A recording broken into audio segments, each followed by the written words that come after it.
Hello, my name's Alison Binns. I'm sorry I can't be there with you in person today, but I'd like to thank you for giving me the opportunity to come along virtually to tell you about the systematic literature review that was carried out by myself and my colleagues, looking at the effectiveness of eccentric viewing training and steady eye strategy training. So it's well known that people with central vision loss, left to their own devices for a period of months, will develop some kind of eccentric viewing strategy. And by this, we mean that they select a non-central part of the retina to use for focusing on objects of interest. This is called the preferred retinal locus, or PRL. But the problem is that the PRL selected isn't always optimal in terms of visual function. And people can also have problems with maintaining steady fixation using this new part of their retina. So the purpose of eccentric viewing training is to help people to select an optimal preferred retinal locus and to use it effectively. Quite often, eccentric viewing training is combined with steady eye strategy training. And this is where people are encouraged to keep their eyes steady when they're reading text, for example, and to move the text past their eye instead of scanning across the text, making eye movements. Thinking a bit then about the rationale for the systematic literature review. When the Macular Society commissioned this review back in 2011, there hadn't been a thorough review of the evidence regarding the effectiveness of eccentric viewing training. And this is really important because healthcare resources are really stretched at the moment. And in order for a rehabilitation strategy to be funded, there needs to be a strong evidence base to support its effectiveness.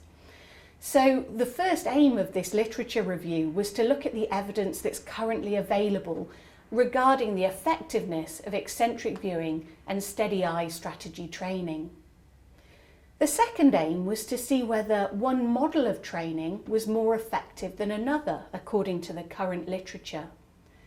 We were also interested in seeing whether patient characteristics had an effect on outcomes. So, for example, age of patients or the characteristics of their visual loss, whether this influenced the effectiveness of the training.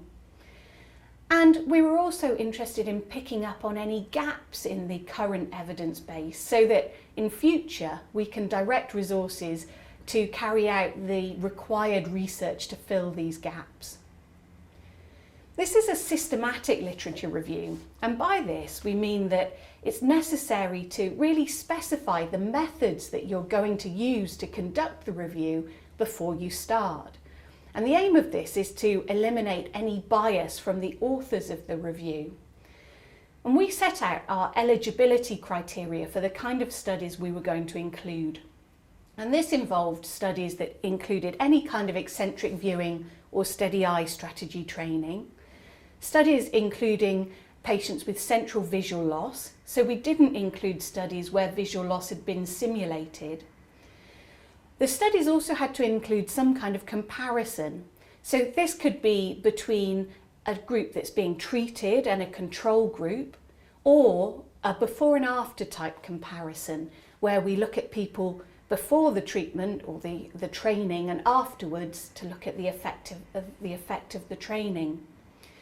Finally, we decided we were going to include any type of study. So we didn't limit ourselves to the randomised controlled trials, which form the highest quality evidence. And this is because we knew that there weren't that many studies out there, and we wanted to cast the net as wide as possible. So to carry out the review, we came up with a detailed list of search terms and put these through a number of different databases to highlight potentially eligible studies. 2 separate investigators went through the long list of potential studies to identify ones that met our eligibility criteria. And then we went through the list of references of our included studies to make sure there weren't any additional studies that we'd missed. Finally, we sent our list out to the authors of the included studies, who very kindly went through our list to check that they weren't aware of any additional studies that we'd missed. So thinking a bit about the results of the review, in total we found 2,605 potentially eligible studies. So it was quite a list of potential articles to work our way through. Of these, we were able to eliminate most of them immediately, just based on a preliminary reading of the abstracts. But that left us with 49 potentially eligible studies. Having read the full text, another 13 of these were excluded as not being fully relevant. So finally, we had 36 articles to include.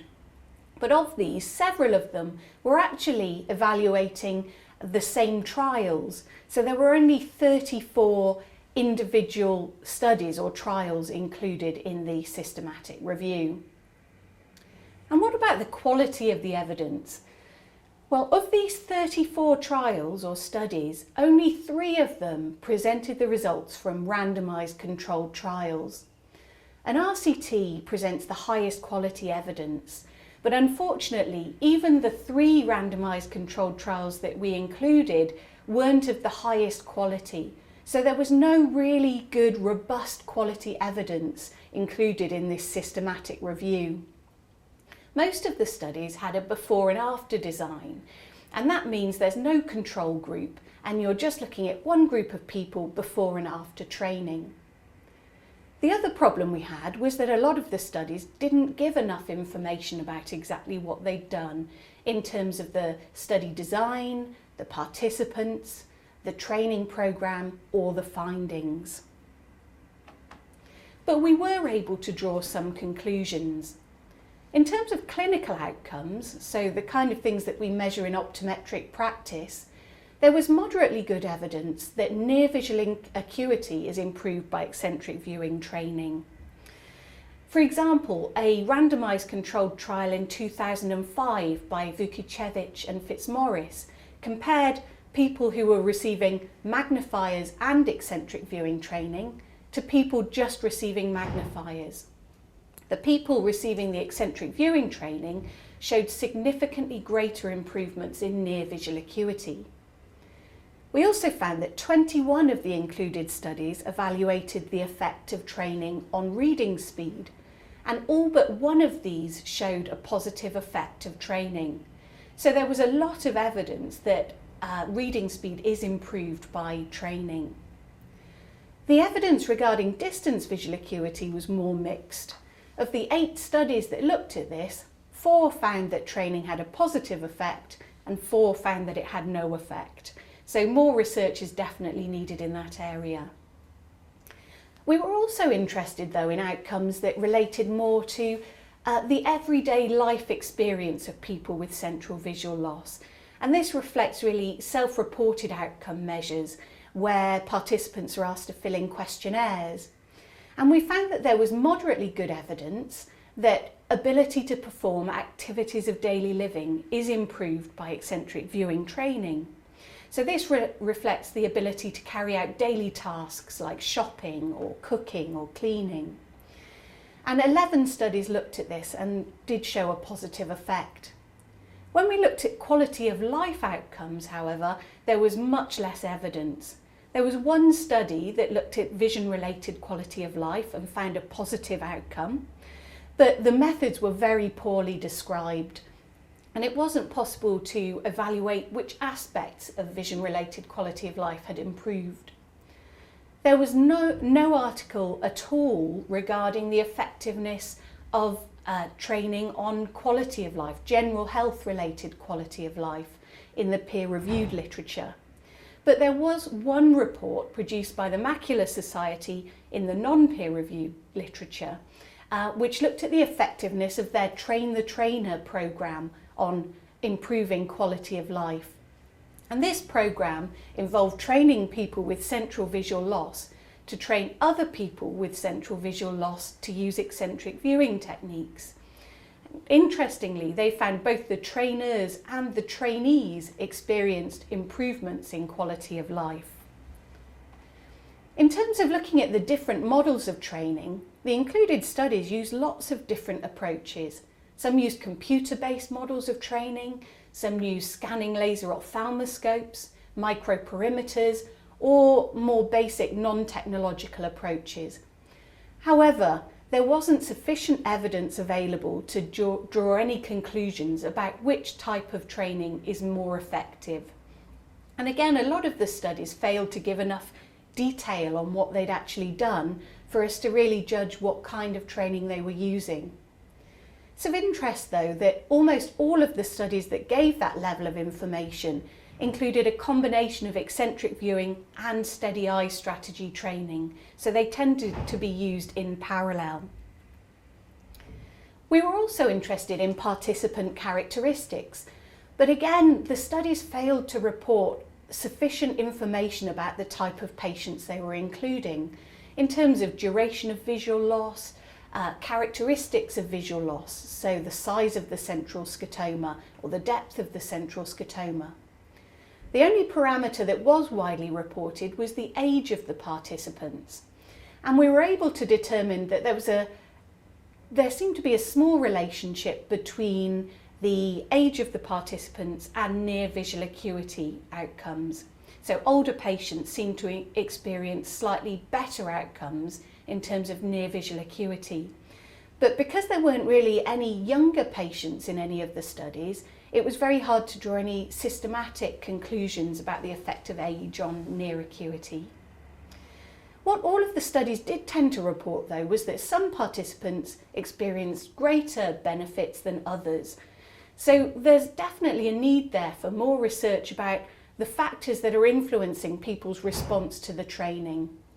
And it could be that these reflect less concrete measures. I mean, it could be related to the psychological status of the individuals undergoing the training. So finally, we were interested in the cost effectiveness of eccentric viewing training, and there were no studies at all which had evaluated this. And this is a problem because health funding bodies require cost effectiveness data when they're making decisions about what types of treatments to fund. There were further problems we experienced when interpreting the data. First of all, only 3 studies said that a different person had collected the outcome data to the person who'd done the training. Now this is a problem because patients tend to respond more positively when the person asking questions about their experience are the same person who provide the training. So this is likely to have included a more positive bias to the results. Also, only 2 studies included long-term follow-up data. And this is an issue because we don't know whether any of the positive effects of training are maintained once the training's finished. And finally, 23 of the included studies included eccentric viewing training along with other aspects of low vision service provision, for example, magnifier provision. And it's impossible in those studies to tease apart the effects of the eccentric viewing training and the effects of, for example, the magnifier provision. So to summarise, there is a real lack of high quality evidence in the currently published literature regarding the effectiveness of eccentric viewing and steady eye strategy training. However, there is moderately good evidence that this training can improve near visual acuity, reading speed, and ability to perform activities of daily living. So there's a need for a lot more high quality research in this area, addressing the effect of training on factors like distance visual acuity, quality of life, and the cost effectiveness of training.